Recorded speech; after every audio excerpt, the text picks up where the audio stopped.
Hello दोस्तों, नमस्कार। Studio with genius में आपका एजुकेटर राजेश चंद्र से आप सभी का स्वागत करता है। साथियों, जैसा कि इससे पहले हमारा फोर्थ यूनिट चल रही थी और फोर्थ यूनिट में इससे पहले के जो वीडियो है उसमें मैंने आप लोगों को हाइड्रोकार्बन्स के बारे में पढ़ाया है ना, और कार्बन्स की जो भी विशेषताएं इन बारे में मैं पढ़ा चुका हूँ।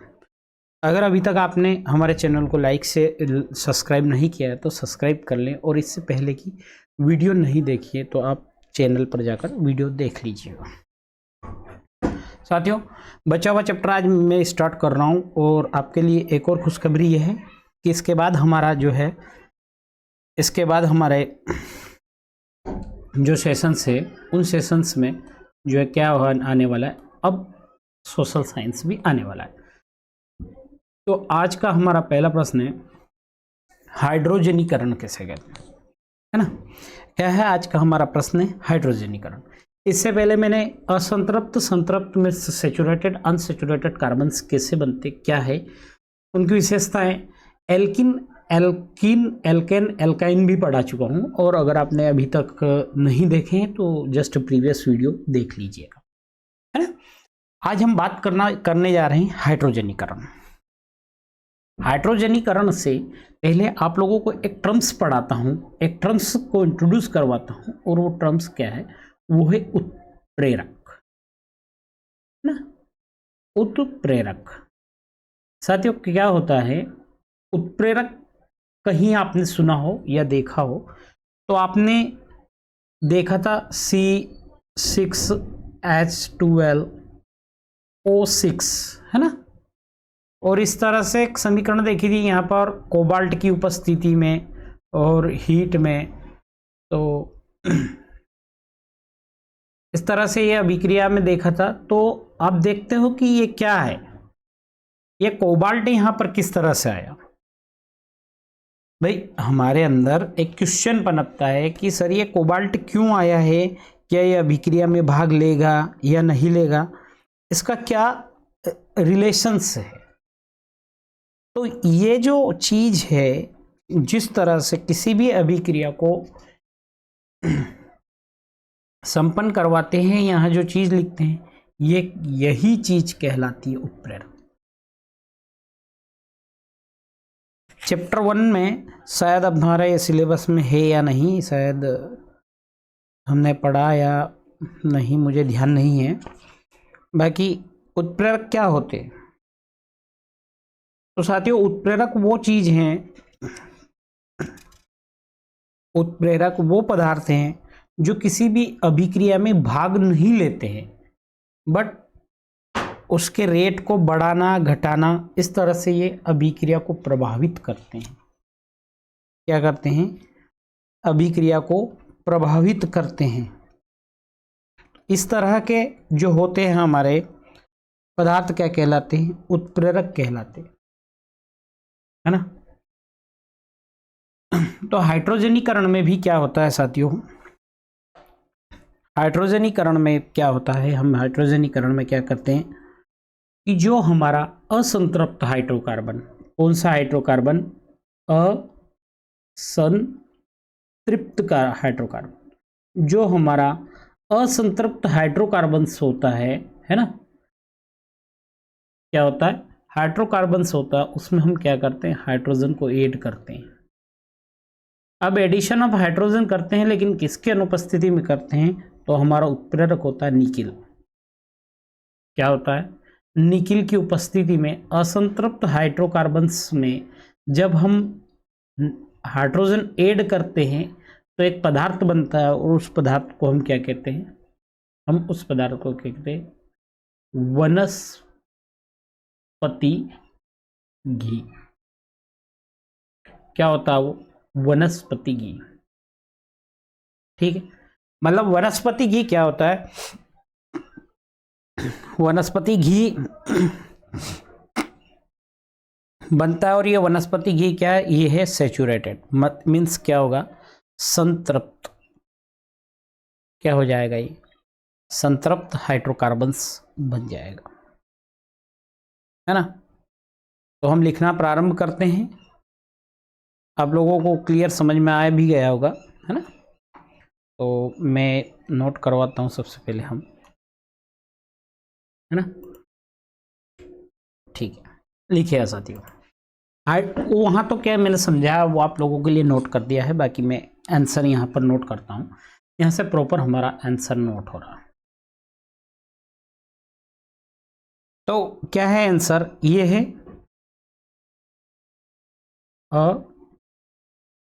असंतृप्त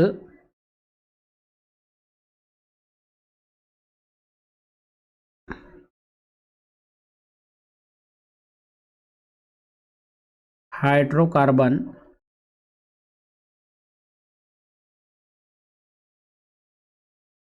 श्रृंखला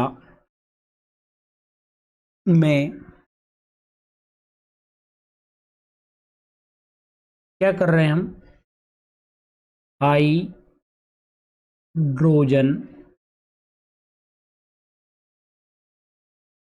का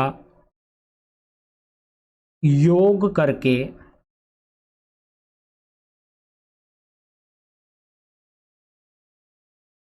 संतृप्त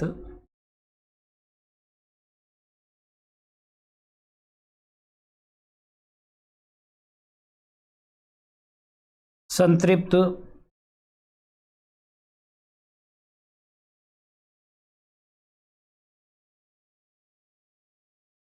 हाइड्रोकार्बन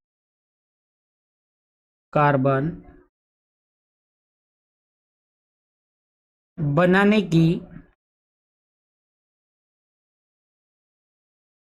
प्रक्रिया को क्या कहते हैं हम, हाइड्रोजनीकरण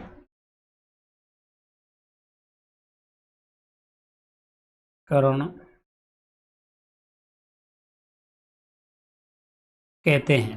अगर आपसे आज से कोई पूछेगा कि हम हाइड्रोजनीकरण में क्या करते हैं, हाइड्रोजनीकरण में हम असंतृप्त हाइड्रोकार्बन्स में क्या करते हैं, हाइड्रोजन ऐड करते हैं और उससे जो कार्बन्स होगा वो क्या हो जाएगा, वो संतृप्त हाइड्रोकार्बन्स बन जाएगा। ऐसी प्रक्रिया को क्या कहते हैं, हाइड्रोजनीकरण कहते हैं, है ना। तो इसका अनुप्रयोग लिख देते हैं। तो इसका अनुप्रयोग क्या है साथियों, ये है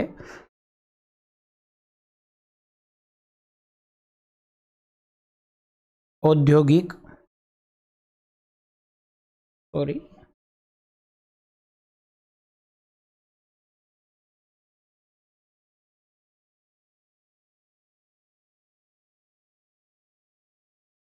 औद्योगिक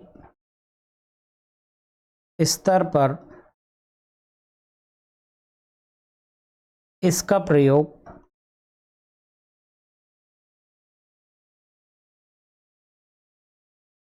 वनस्पति तेल से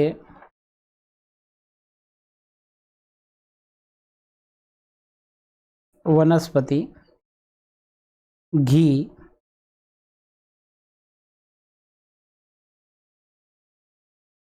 बनाने में किया जाता है ना। अगर आपसे कोई ऑब्जेक्टिव पूछ सकता है कि वनस्पति तेल से वनस्पति घी बनाने के लिए उत्प्रेरक कौन सा यूज किया जाता है, तो आप क्या कहोगे, निकिल कहोगे। क्या कहोगे, निकिल। तो समीकरण लिख लीजिए, वनस्पति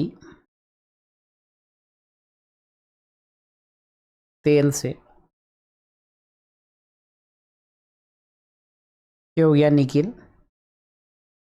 टेम्परेचर हो गया 473 केल्विन, और इस पे क्या बना लिया हमने, वनस्पति घी। अगर ऐसा इस तरह से ट्रू फॉल्स में भी आ सकता है आपको कि वनस्पति तेल से वनस्पति घी बनाने की प्रक्रिया कार्बोनीकरण कहलाती है, तो हम क्या कहेंगे, असत्य, क्योंकि वो प्रक्रिया क्या कहलाती है, हाइड्रोजनीकरण, है ना। ओके साथियों, अब आप लोगों को क्लियर हो गया होगा। तो अब हम जो है हमारा सेकंड आंसर जो है सेकंड क्वेश्चन पर जाते हैं, ठीक है। सेकंड चैप्टर सेकंड क्वेश्चन ये है साथियों कि साबुन किसे कहते हैं, है ना। कि क्या होता है साबुन किसे कहते हैं, है ना। आप लोगों को ये समझाने से पहले मैं जो है पूरा डिटेल में समझा देता हूँ, बाकी फिर सारे क्वेश्चंस लिखवा लूँगा, है ना।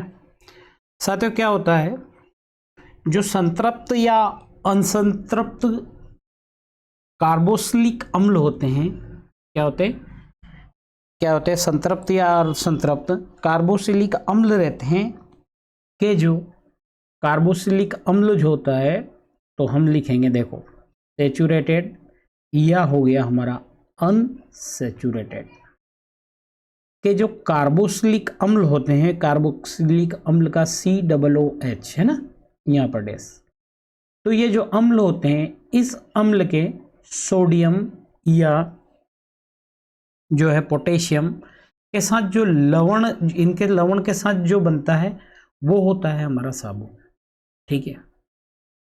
ये तो हो गया हमारा साबुन। अब इसी चैप्टर में हम एक और चीज पढ़ेंगे, वो पढ़ेंगे अपमार्जक। क्या पढ़ेंगे हम? अपमार्जक। तो अपमार्जक में क्या होता है साथियों, ये होती कार्बन की एक लंबी श्रृंखला हो गई, है ना। क्या हो गई? लंबी श्रृंखला। अब इस लंबी श्रृंखला में क्या होता है, इस लंबी श्रृंखला में या तो साथ में होगा सल्फोनिक अम्ल, सल्फोनिक लवण, है ना, सल्फोनिक लवण, या साथ में होगा अमोनिया लवण, है ना। अब इन अमोनिया सल्फोनिक लवण के साथ साथ क्या होगा, उसमें इनके साथ क्या क्या होगा, इन दोनों के साथ ये जो अमोनिया और सल्फोनिक अम्ल की जो श्रृंखला होती है किसके साथ होगी, ये श्रृंखला होगी हमारी, किनके साथ होगी, ये श्रृंखला होगी क्लोरीन या ब्रोमाइड के साथ। क्या होगी? क्लोरीन या ब्रोमाइड के साथ। तो ये तो हो गई हमारी साबुन और ये हो गया हमारा अपमार्जक। अब साथ ही मैं आप लोगों को बता देता हूं कि साबुन और अपमार्जक किस तरह से काम करते हैं। देखो साथियों, मान लो कि ये है कपड़ा, है ना, और इस कपड़े में मान लेता हूं मैं, इस कपड़े में ये जो रेड कलर का जो है ये हो गया मेल। ध्यान से देखिएगा, छोड़ने की कोशिश मत कीजिएगा, क्योंकि यहां से एक साथ में सारे क्वेश्चंस आपके क्लियर करवा दूंगा, है ना। क्या हो गया? ये हो गया मेल। अब जो साबुन वगैरह जो अपमार्जक वगैरह होते हैं हमारे, ये क्या करते हैं, साबुन हुआ अपमार्जक हुआ, तो ये क्या करते हैं, इनकी एक श्रृंखला होती है।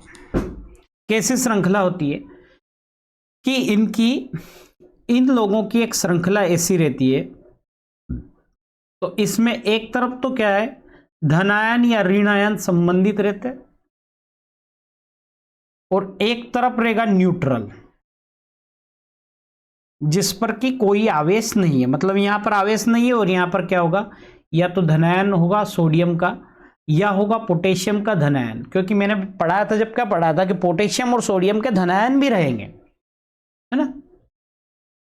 तो ऐसी स्थिति में क्या होता है साथियों, ऐसी स्थिति में क्या होता है, ये जो हमारा मेल छिपा हुआ है ना, तो इस मेल के साथ, है ना, इस मेल के साथ ये जो हमारा जो सीरा होता है जो कि न्यूट्रल है, और ये न्यूट्रल जो सीरा रहता है हमारा, इस न्यूट्रल सीरे को क्या कहते हैं, ये क्या करता है,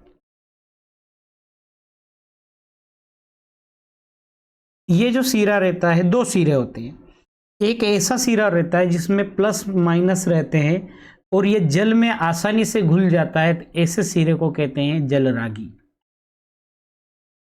और एक ऐसा सीरा रहता है जो जल में घुलता नहीं है और क्या होता है, ये न्यूट्रल होता है, ये कहलाता है जल विरागी। तो क्या होता है साथियों, ये जल विरागी तो इधर जुड़ जाता है, जल रागी इधर रह जाता है, मान लेता हूं ये प्लस, है ना। ऐसा ही यहां पर जल विरागी तो ऊपर चला गया, जल इस तरह से जलरागी फिर यहां पर बैठ गया क्योंकि वो इसके पास नहीं आ सकता। ये हो गया प्लस प्लस प्लस प्लस। तो क्या होता है साथियों, ये जो साबुन है इसका जो जलरागी सिरा है और एक जल विरागी है।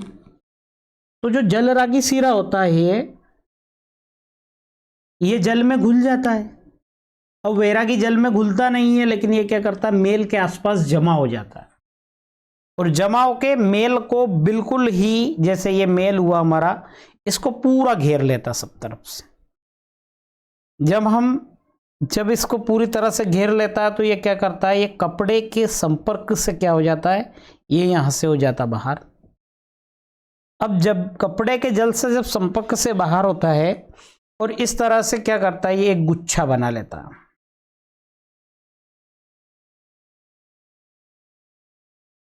है ना।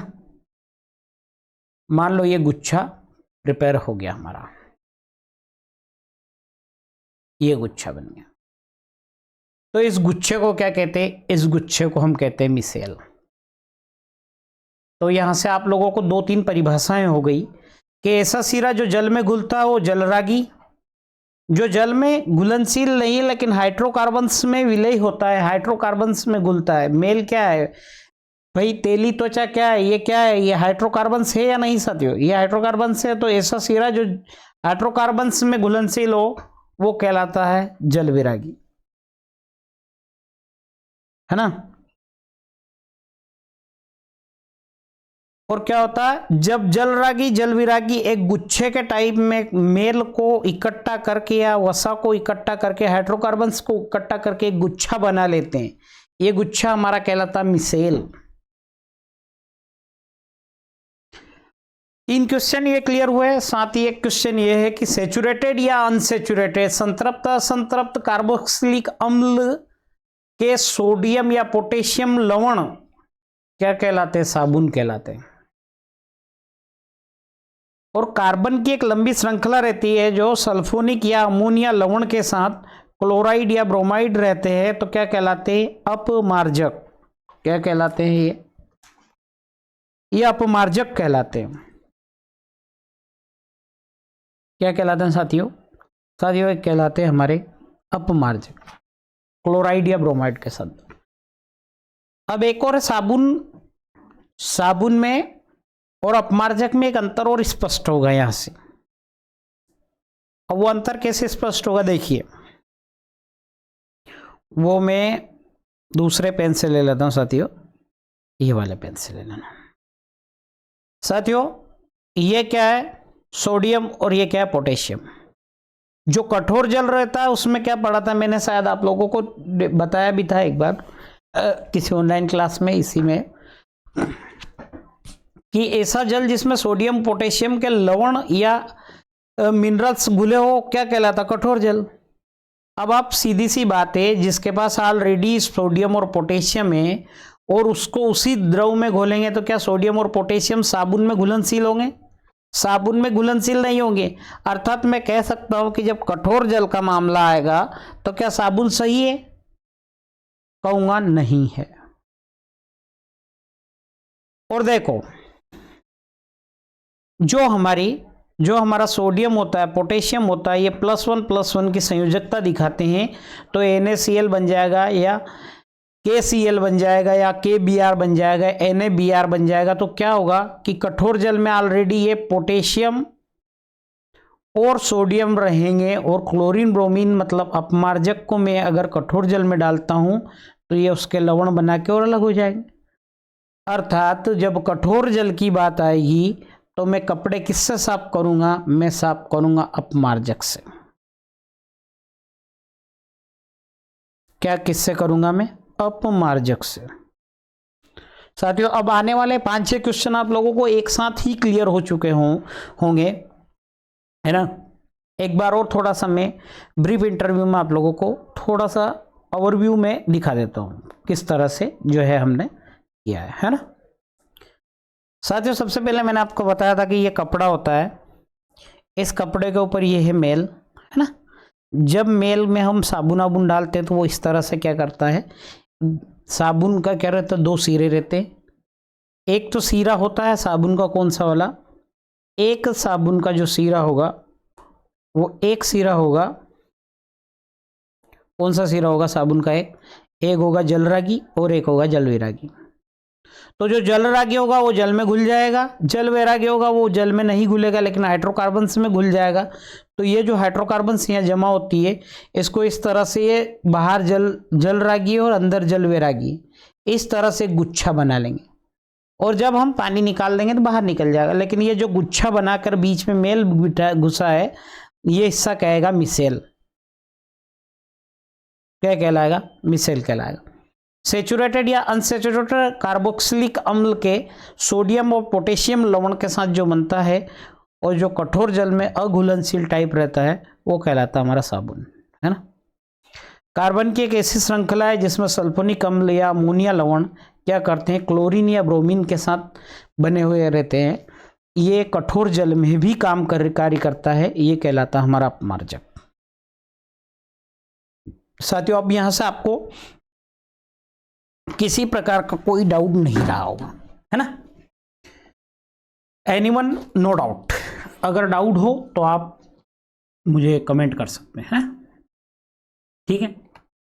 तो अब मैं आपको शुरू से लेके चलता हूं, है ना। फर्स्ट से हमारा क्वेश्चन क्लियर हो गया, अब हम सेकंड क्वेश्चन में थे। सेकंड क्वेश्चन में जो है, अब मैं आंसर लिखवा देता हूं आपको, डायरेक्ट मैं पढ़ा चुका हूं। तो क्या होगा, साबुन किसे कहते हैं, साबुन, इसका आंसर लिख लीजिएगा, उच्च अणुभार वाले संतृप्त या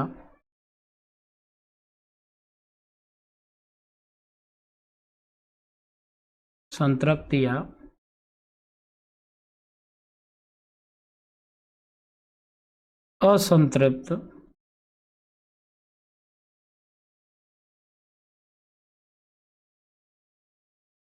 लंबी श्रृंखला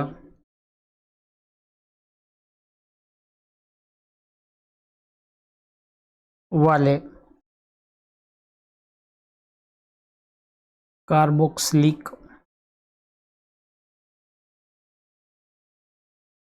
अम्ल या कार्बोक्सिलिक अम्ल कैसे अम्ल है, ये है वसीय अम्ल, है ना। वसीय अम्ल के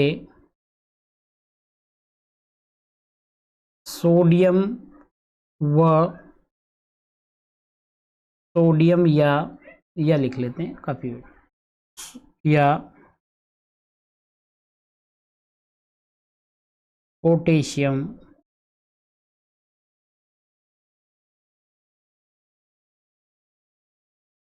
लवणों का मिश्रण क्या कहलाता है, साबुन कहलाता है ना।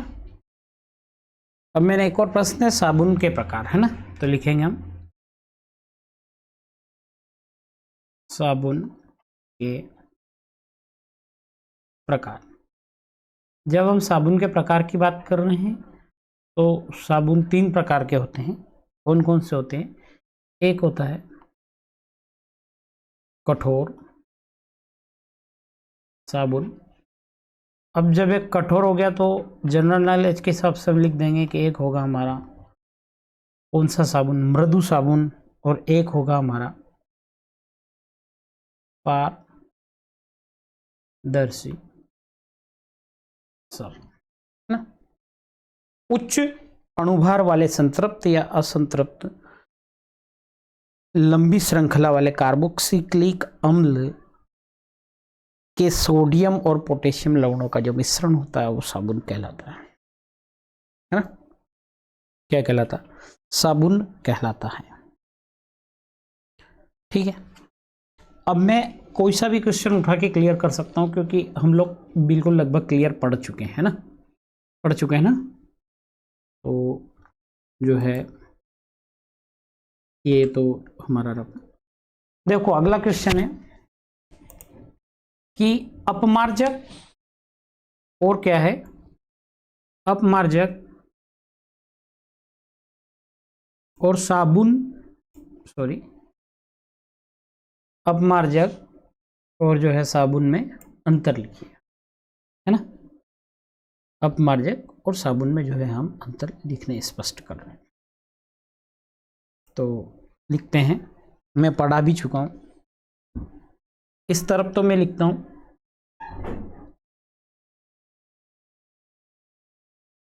अपमार्जक, इस तरफ मैं लिखता हूं साबुन, है ना। अब फर्स्ट जो डिफरेंस होगा, मैंने आप लोगों को पहले ही पढ़ा चुका हूं कि ये क्या करता है, ये मृदु जल में भी और कठोर जल में दोनों में झाग उत्पन्न करता है ना। ठीक है, तो लिखेंगे ये कठोर व मृदु, मृदु दोनों प्रकार के जल में झाग देता है। लेकिन आप लोगों को पता है कि जो साबुन होते, साबुन को मैं रेड से लिख रहा हूं, है ना। साबुन होते हैं ये कैसे जल में झाग देते हैं, ये केवल मृदु जल में ही झाग देते हैं। ये केवल मृदु जल में झाग देते हैं, है ना। क्या करते हैं ये केवल मृदु जल में ही झाग देते हैं, सॉरी, झाग देते हैं। दूसरी बात आती है, जब अपमार्जक की हम बात करते हैं तो दूसरा पॉइंट ये होता है, ये क्या करते हैं, ये कठोर जल में सोडियम या मैग्नीशियम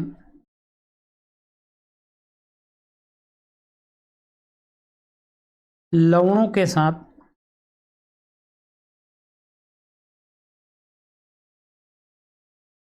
अविलेय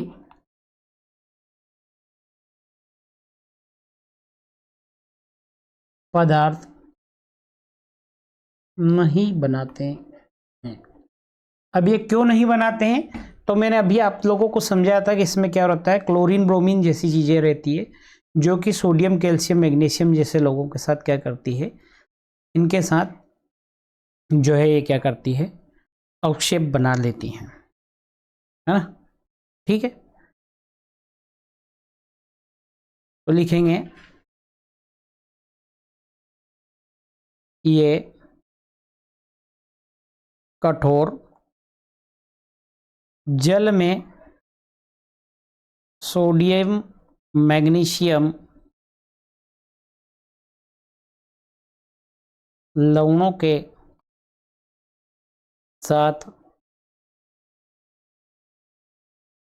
अविलेय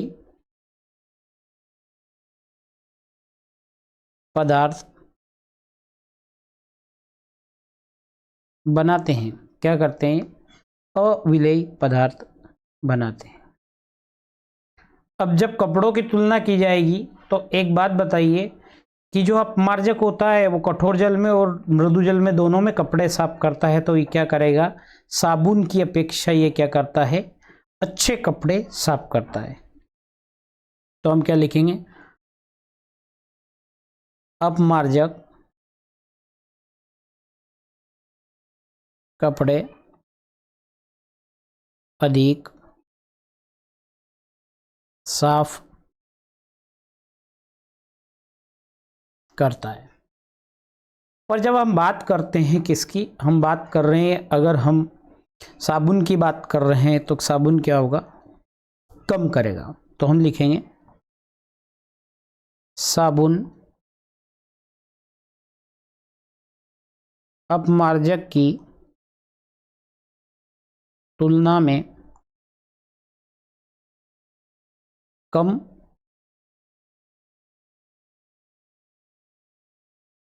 साफ करता है ना। तो साथियों आप लोगों को क्लियर हो गया होगा और आपने मेरे साथ ये चीज़ें नोट भी कर ली होगी, है ना। ये तीनों पिन पॉइंट नोट हो गए हों तो हम नेक्स्ट क्वेश्चन पर जाते हैं और नेक्स्ट क्वेश्चन को समझते हैं। ठीक, अब नेक्स्ट क्वेश्चन ये है, साबुन की सफाई की क्रियाविधि को समझाइए। तो मैंने आप लोगों को अभी समझाया था साबुन की क्रियाविधि में क्या करता है। साबुन जो एक कार्बोक्सिलिक अम्ल की एक लंबी श्रृंखला के बने होते हैं। इनमें क्या होता है, जो आयनिक भाग रहता है वो जल में घुल जाता है और कार्बन श्रृंखला तेल के साथ जो जो जल विरागी होता है वो घुल के किस किस रचना बना लेते हैं, मिसेल की रचना बना लेते हैं। अभी अब से हमारी बात हुई है, मैंने आपको समझाया। तो क्या होगा, अणु का एक सिरा तेल के संपर्क में रहता है और आयनिक सिरा किधर रहता है, आयनिक सिरा बाहर की तरफ रहता है। मैंने अभी बताया था कि ये हुआ, ये यहाँ रहा, है ना। इस तरह से जो है आयनिक सिरा तो बाहर की ओर रह जाएगा और एक जो कार्बनिक श्रृंखला का एक सिरा किधर रहेगा, मेल की तरफ रहेगा, है ना। और एक मिसेल तैयार कर लेगा और ये जो मिसेल होगा, इसका ये मिसेल जो होगा ये कहाँ होगा, पानी में तैयार होगा। और जब ये पानी में तैयार होगा तो पानी में इस मिसेल में मेल वगैरह सब कुछ साथ में रहेंगे। और जब क्या होगा कि ये कपड़े को छोड़कर पानी में आ जाएगा, है ना। कपड़े को छोड़कर ये जो मिसेल है ये कपड़े को छोड़कर पानी में आ जाएगा और पानी और कपड़े के संपर्क से दूर हो जाएगा। जब कपड़ा बाहर निकालेंगे तो मेल पानी के साथ ही रह जाएगा। यही इसकी क्रियाविधि है ना। तो आप लोगों को हम अपन लोग क्लियर कर लेते हैं किस तरह से इसको जो है लिखना है ना।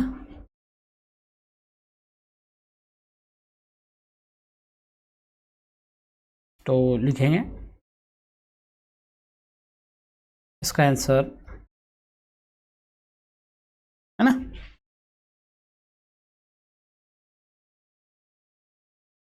ठीक है, आंसर लिखते हैं। तो क्या लिखेंगे, सबसे पहले हम लिखेंगे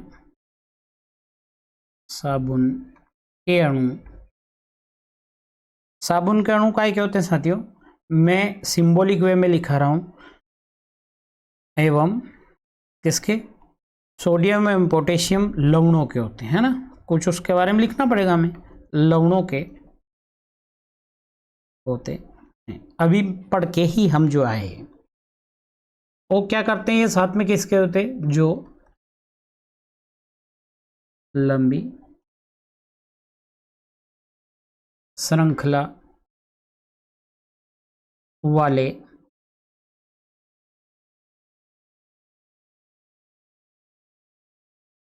कार्बोक्सिलिक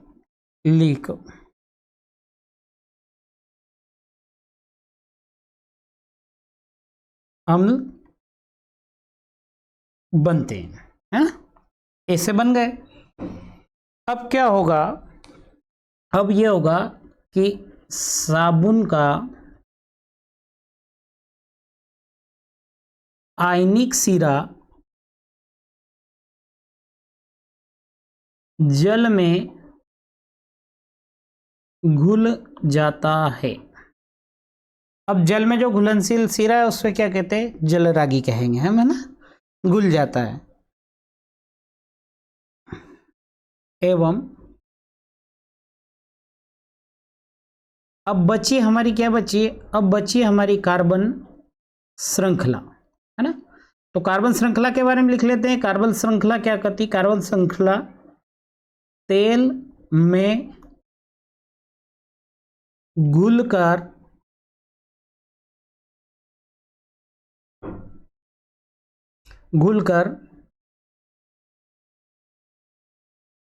साबुन के अणु एक क्या करते हैं, एक मिसेल संरचना बना लेते हैं।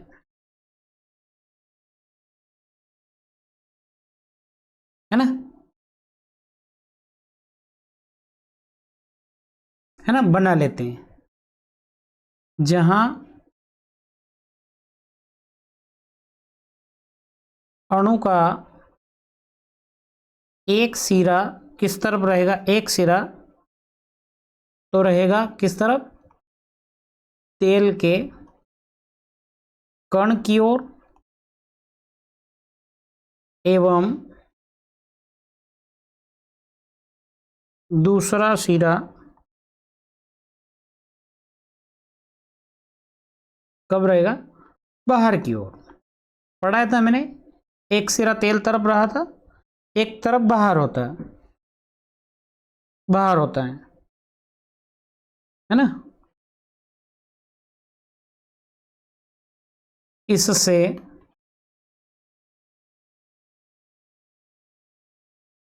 पानी में एक क्या हो जाएगा, इमल्सन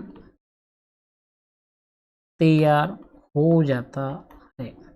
आपने देखा होगा कपड़े आपने देखा होगा आपकी मम्मी वगैरह जब कपड़े करते हैं तो क्या होता है, जो बाल्टी में होता है जैसे कपड़े, उसके बार बार ऐसा गंदा गंदा पानी इकट्ठा हो जाता है। वो गंदा गंदा पानी क्या है, वो मिसेल है।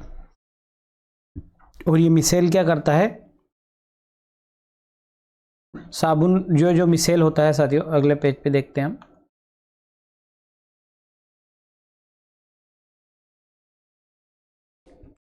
है ना, देखते हैं क्या होगा। यह मिसेल जो होगा हमारा, ये मिसेल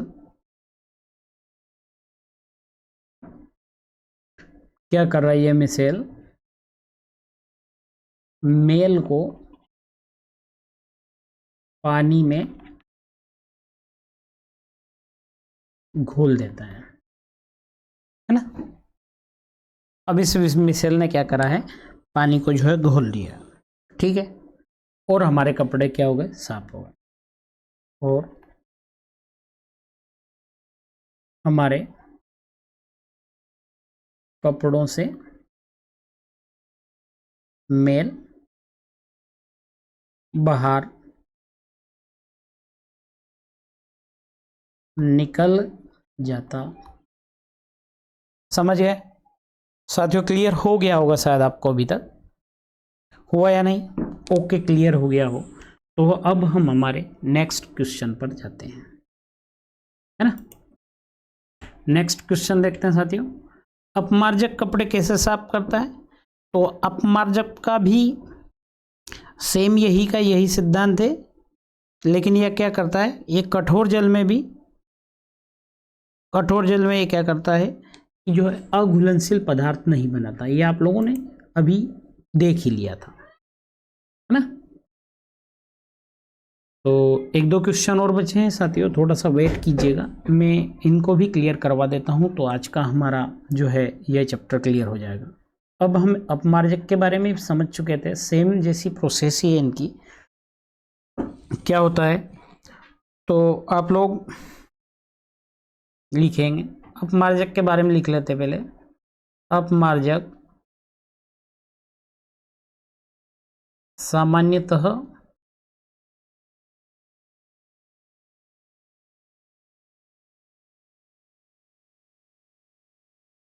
लंबी श्रृंखला वाले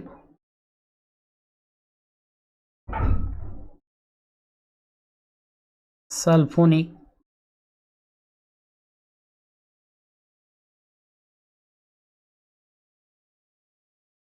या क्या होते, अमोनिया लवण होते हैं, जो क्लोरीन या ब्रोमाइड के साथ क्या करते हैं, बनते हैं, है ना। क्या करते हैं, क्लोराइड या ब्रोमाइड के साथ करते हैं। तो इनका जो अवशोषित सिरा होगा, मतलब जो जो आवेशित सिरा होगा वो किधर रहेगा, मैंने कहा था इनका आवेशित सिरा, ये भी सेम प्रक्रिया बनते हैं। लेकिन इनका आवेशित सिरा जैसे क्लोरीन हुआ, क्लोरीन पे माइनस चार्ज है, तो वो सोडियम को अपने साथ मिला लेगा। तो ये क्या करते, कठोर जल में भी, इस सिद्धांत के आधार पर ये क्या करते, कठोर जल में भी काम कर लेते हैं, है ना। तो सेम एस मिसेल ही बनाते हैं, ये भी सेम एस एक ही जैसी प्रोसेस रहेगी, लेकिन ये कठोर जल में भी करेंगे। तो क्या लिखेंगे अपन, हम लिखेंगे इन यौगिकों का आवेशित सिरा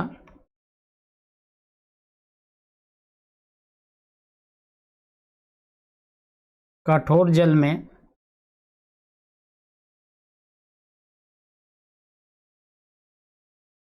उपस्थित सोडियम व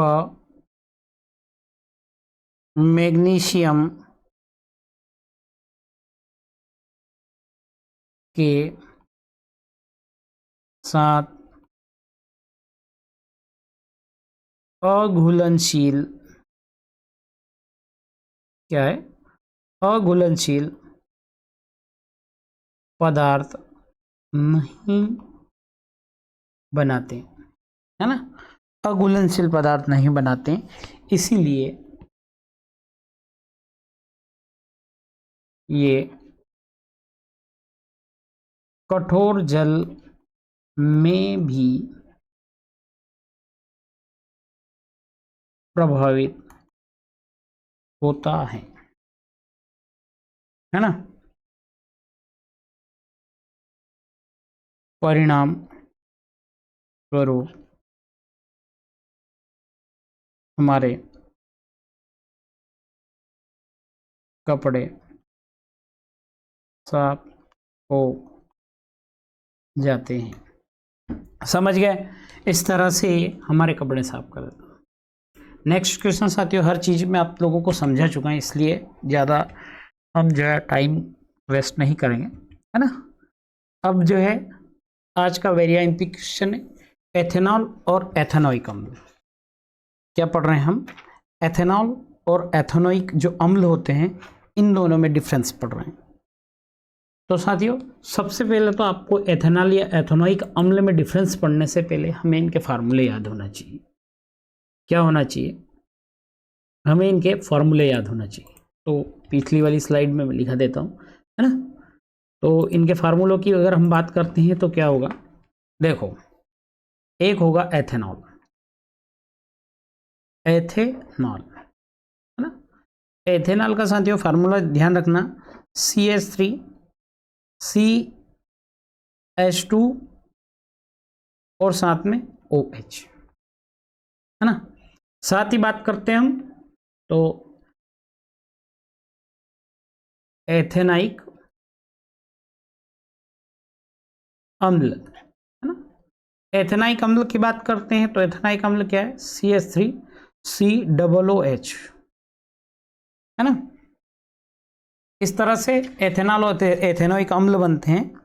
अब मैं एथेनाइक और एथेनोइक अम्ल का जो है आप लोगों को बिंदु डायग्राम क्या बता दूं, बिंदु डायग्राम, क्योंकि ये भी आपके सिलेबस में, आपके एग्जाम्स में आते हैं। तो सबसे पहले अगर एथेनाइक अम्ल को हम तोड़ते हैं तो किस तरह से टूटता है ना, एथेनॉल और एथेनाइक अम्ल। तो साथियों एथेनॉल को तोड़ लेते हैं हम, एथेनॉल को। तो ये हो गया carbon 1 2 3, H H H H H और ये हो गया OH, है ना। अगर इसी का आप लोगों से बिंदु डायग्राम पूछता है सामने वाला, तो एक कार्बन बनाना, उसके 4 हो गए इलेक्ट्रॉन्स, है ना। एक हो गया इसका इलेक्ट्रॉन, ये हाइड्रोजन इसका इलेक्ट्रॉन, ये हाइड्रोजन इसका इलेक्ट्रॉन, और ये हो गया दूसरा कार्बन, है ना। ये दूसरे कार्बन के लिए मैं बिंदु डायग्राम फिर बना दे, 1 2 2 3 और ये हो गया 4। क्या हो गया, ये इस तरह से हो गया 4। एक, सॉरी साथियों थोड़ा सा कुछ एरर है, ठीक है, ये हो गया 1, ये हो गया 2, ये हो गया 3, ये हो गया 4, है ना। अब ये जो एक OH जुड़ रहा है तो ये हो गया उसका एक हाइड्रोकार्बन, ये प्लस, ये प्लस, इस तरह से इसका ये जो है इसका बिंदु डायग्राम हो गया एथेनॉल का। एथेनोइक अम्ल की बात करते हैं साथियों, तो एथेनोइक अम्ल इस तरह से जुड़ा होता है। किस तरह से जुड़ा होता है? एथेनोइक अम्ल होता है, एक ये हो गए कार्बन, ये हो गए इसका 3 हाइड्रोजन, है ना। फिर एक और कार्बन से ये जुड़ा है, इस कार्बन के डबल बॉन्ड के साथ जुड़ा होता O, और सिंगल बॉन्ड में जुड़ा होता OH। तो आप लोग मुझे इसका बिंदु डायग्राम बताना है ना। इसके 2 इलेक्ट्रॉनों का सजा है, इसके 2 इलेक्ट्रॉनों का सजा है, ये आप लोग मुझे जो है बताइएगा। तो ये दोनों के फार्मूले और एथेनोइक और एथेनॉल और एथेनोइक अम्ल हो गया हमारा। अब हम इनके बारे में जो है डिफरेंस लिखते हैं, है ना। तो इनका डिफरेंस शुरू करते हैं। तो साथियों डिफरेंस शुरू करते हैं। सबसे पहले हम लिखते हैं एथेनॉल के बारे में। इसके बारे में एथेनॉल के बारे में सबसे पहले इनके गुणों की मैं तुलना करूंगा। तो सबसे पहले मैं करूंगा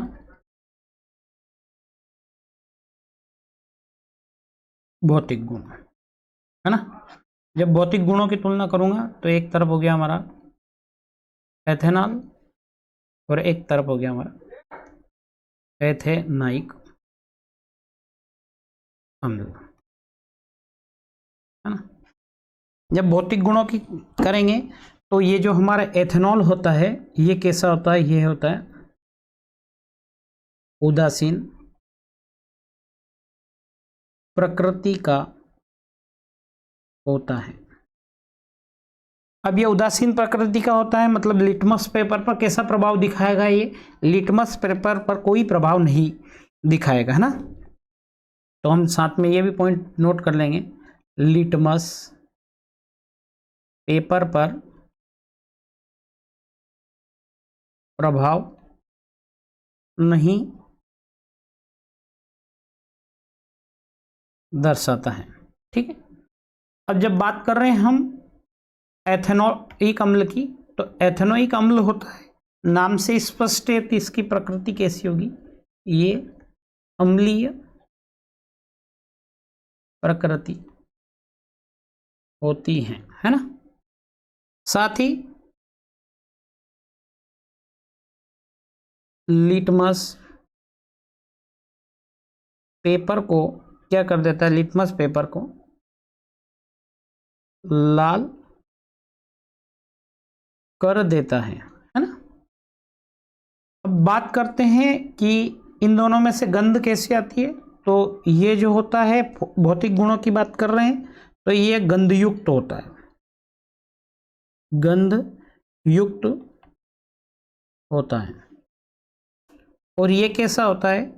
ये होता है, ये भी गंध युक्त होता है, पर स्वाद में कैसा होता है? खट्टा होता है, क्योंकि अम्ल है तो स्वाभाविक सी बात है कि खट्टा होगा। तो हम लिखेंगे गंधयुक्त होता है पर स्वाद में खट्टा होता है ना। अब जब थर्ड डिफरेंस की हम बात करते हैं तो क्वथनांक की तुलना करेंगे। तो सॉरी साथियों,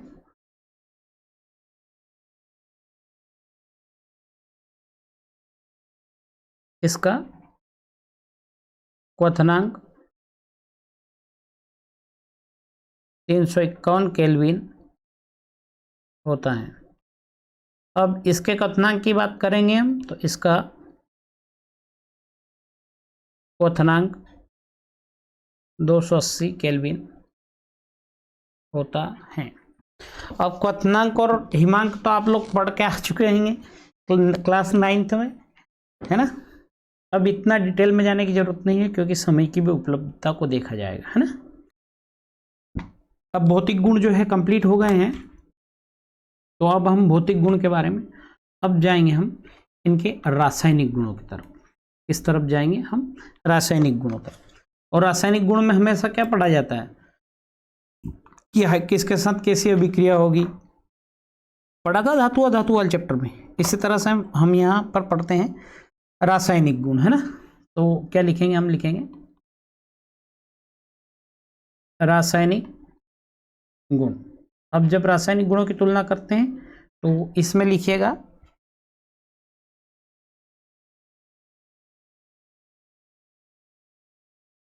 जब एथेनॉल की क्रिया किससे करवाई जाए, सोडियम बाई कार्बोनेट से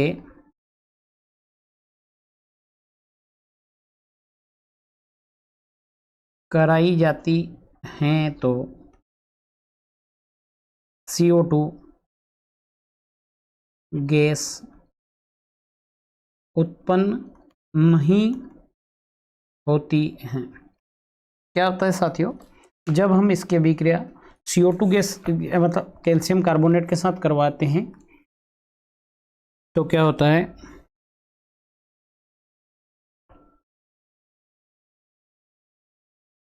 ना, क्या होता है ये,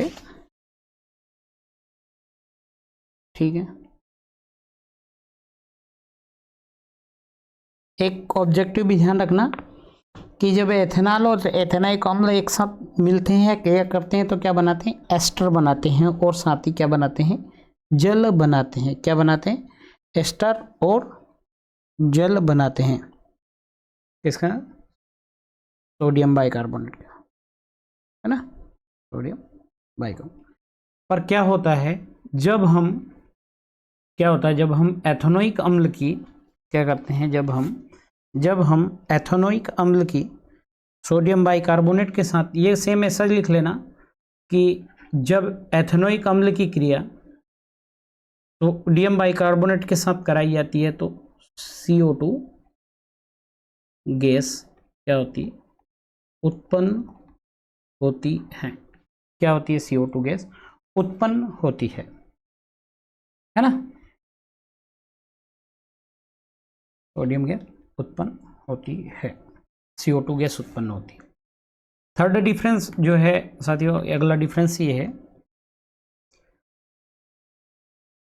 अगला डिफरेंस है कि क्षारीय KMnO4 पोटेशियम पर मैग्नेट कहते हैं इसे, है ना, कि उपस्थिति में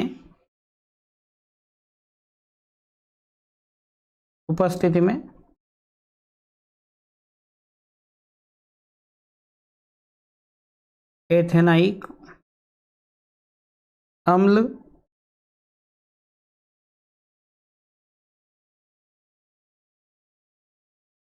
बनाता है। क्या करता है ये, क्षारीय KMnO4 की उपस्थिति में एथेनोइक अम्ल बनाता है और इसमें जो हमारा पोटेशियम पर मैग्नेट होता है KMnO4 होता है, KMnO4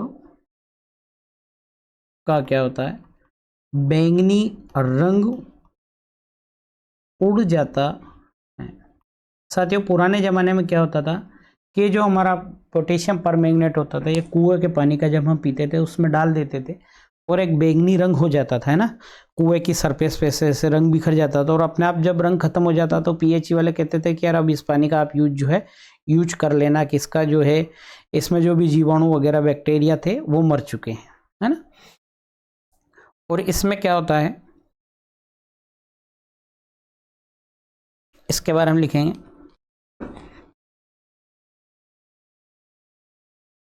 ये क्या करता है, ये क्षारीय KMnO4 पोटेशियम परमैंगनेट से जो है क्रिया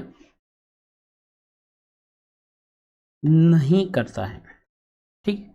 अब जब ये क्रिया ही नहीं करेगा तो क्या होगा, अतः